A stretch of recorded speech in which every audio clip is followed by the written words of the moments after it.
मुझे पता है ये चीज समझना कितनी जरूरी है, क्योंकि इमोशंस हमारी लाइफ की एक अहम हिस्सा है जो हमें जिंदा रखती है, हमें फील कराती है। लेकिन अगर यही इमोशंस ज्यादा हो जाए तो ये हमें बर्बाद भी कर सकती है।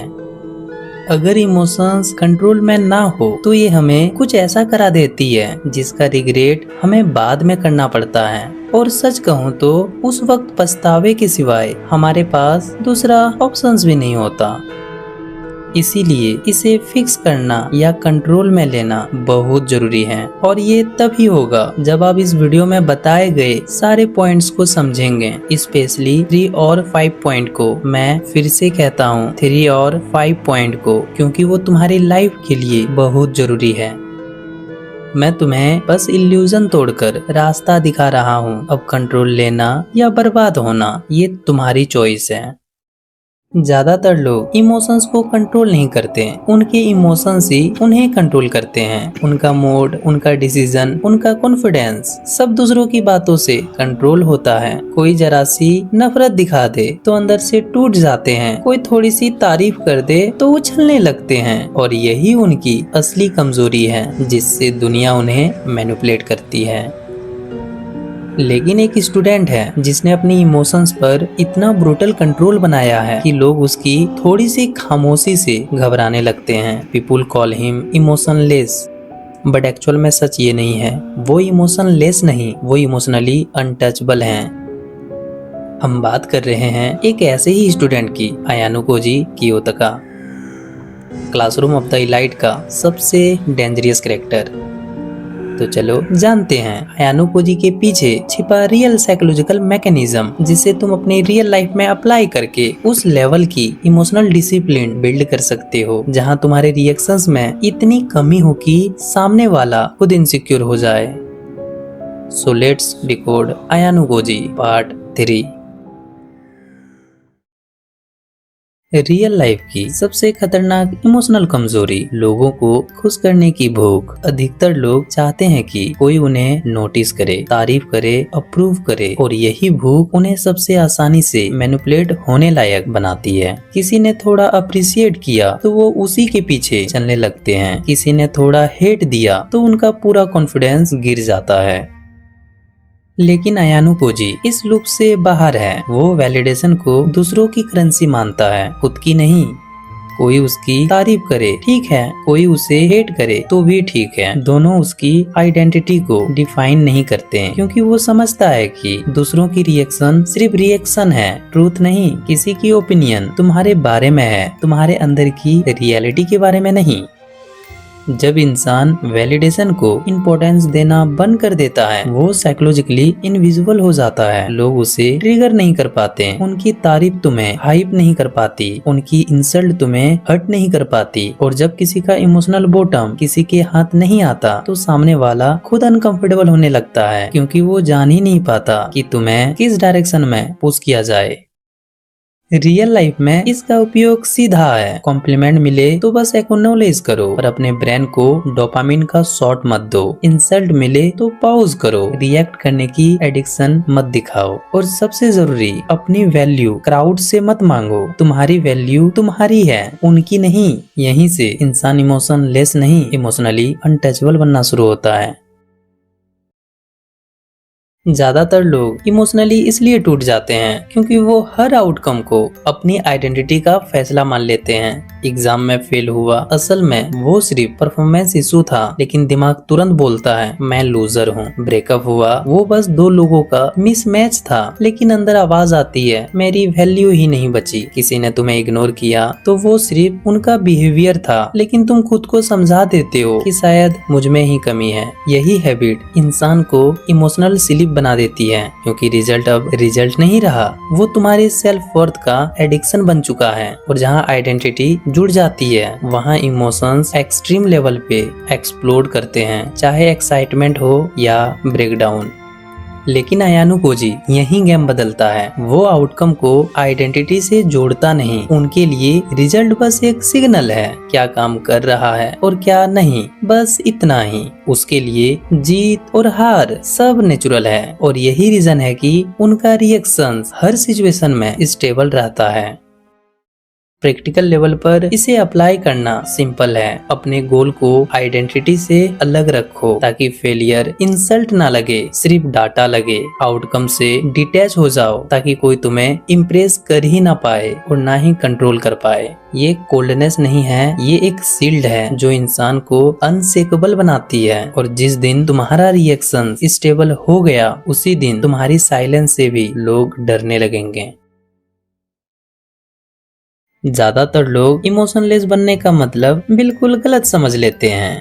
इमोशनलेस होना इमोशंस को मार देना नहीं है, असल मिस्ट्री है उन्हें बाहर दिखने से रोक देना। अयानो कोजी फील करता है, रिएक्ट करता है, एनालाइज भी करता है, बस पब्लिकली लीक नहीं होने देता, और यही उसकी असली ताकत है। ज्यादातर लोग अपनी इमोशंस को चेहरे पे पहन के घूमते हैं। थोड़ा सा सरप्राइज मिला तो आईब्रो उछल जाते हैं, थोड़ी सी तारीफ मिली तो वॉइस एक्साइटेड हो जाती है, थोड़ी सी इंसल्ट मिली तो शोल्डर डाउन हो जाते हैं। ये माइक्रो रिएक्शन दूसरों को तुम्हारी पूरी साइकोलॉजी का मैप दे देती है। तुम्हें क्या खुश करता है, तुम्हें क्या चोट पहुंचाता है और किस तरफ तुम्हें पुश करना है।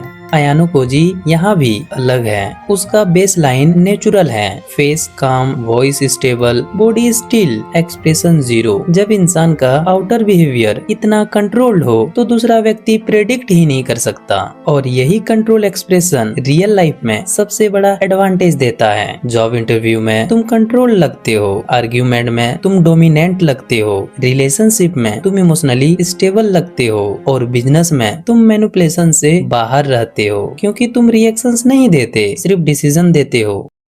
इस स्किल को बिल्ड करने का तरीका सिंपल है। किसी भी बात पर तुरंत रिएक्ट करने की आदत खत्म कर दो। 1 सेकंड का डिले ही तुम्हारा कंट्रोल है। चेहरा नेचुरल रखो, खुशी, गुस्सा, दुख सब कुछ ज्यादा दिखाने की जरूरत नहीं है। एक्स्ट्रा एक्सप्रेशन तुम्हें रीडेबल बना देता है। ब्रीथिंग स्लो करो, क्योंकि कंट्रोल ब्रीथिंग सीधे कंट्रोल्ड एक्सप्रेशन में ट्रांसलेट होती है। आसान भाषा में ये कंट्रोल तुम्हें कोल्ड नहीं बनाता, बस अनरीडेबल बनाता है, और अनरीडेबल इंसान हमेशा ज्यादा डेंजरस लगता है, क्योंकि वो सब कुछ फील करता है लेकिन कुछ दिखाता नहीं।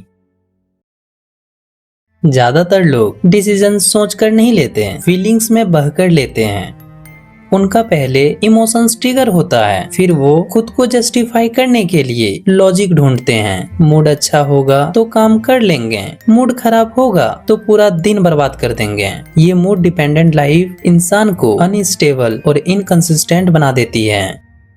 अयानो कोजी ऐसी सिचुएशन में सिर्फ एक ही सवाल करता है, इस वक्त सबसे सही कदम क्या है, ना कि मुझे क्या अच्छा लग रहा है और मेरा मूड कैसा है। बस वो लॉजिक ढूंढता है कि क्या करने से सही होगा। रियलिटी में यही सिंपल स्विच इंसान की पूरी लाइफ बदल देती है, क्योंकि लॉजिक इमोशंस का एंटीडोट है। इमोशंस तुम्हें रिएक्ट कराता है बिना सोचे, बिना समझे। लॉजिक तुम्हें सोच समझकर जवाब देने पर मजबूर करता है। अगर कोई तुम्हें उकसाए, इमोशंस बोलेगा, जवाब दे दे, दिखा दे, फाइट कर, बट लॉजिक एक सीधा सवाल पूछेगा, इससे तेरा क्या फायदा होने वाला है। अगर आंसर 0 है तो तुम शांत रहोगे, क्योंकि काम रिएक्शन ही तुम्हारी असली डोमिनेंस है। जब तुम लॉजिक को प्रायोरिटी देते हो तो तुम्हारे डिसीजन कंसिस्टेंट बनते हैं, बिहेवियर स्टेबल बनता है, और तुम्हारा पर्सनैलिटी फोकस्ड होता है, क्योंकि तुम वही चीज करते हो जो यूजफुल है, ना कि वो जो उस पल में इमोशनली सेटिस्फाइंग लगती है। इस स्किल को बिल्ड करने का तरीका सिंपल है। हर डिसीजन से पहले 3 सेकंड का पॉज, सिर्फ 3 सेकंड। उसमें खुद से सवाल पूछो, क्या ये मेरे गोल के लिए यूजफुल है? अगर जवाब नो है तो तुरंत छोड़ दो, अगर जवाब यस है करो, चाहे मूड हो या ना हो, क्योंकि मूड पर तो आम लोग चलते हैं, लक्ष्य पर तो सिर्फ वही लोग चलते हैं जो कुछ बड़ा करना चाहते हैं। आज की दुनिया में लोग अपनी फीलिंग्स को संभालने से ज्यादा उन्हें दिखाने में व्यस्त हैं। हल्का सा सैड हुआ, स्टेटस लगा दिया, थोड़ी सी खुशी मिली, स्टोरी लगा दिया, लोनली फील हुआ, ओवर शेयरिंग करने लगे, और यही हैबिट इंसान को इमोशनली ओपन कर देती है। लोग जान जाते हैं कि तुम किन चीजों से टूटते हो और किन चीजों से ट्रिगर होते हो, और एक बार किसी को तुम्हारी वीकनेस का मैप मिल गया, फिर तुम्हें कंट्रोल करना उसके बाएं हाथ का खेल हो जाएगा।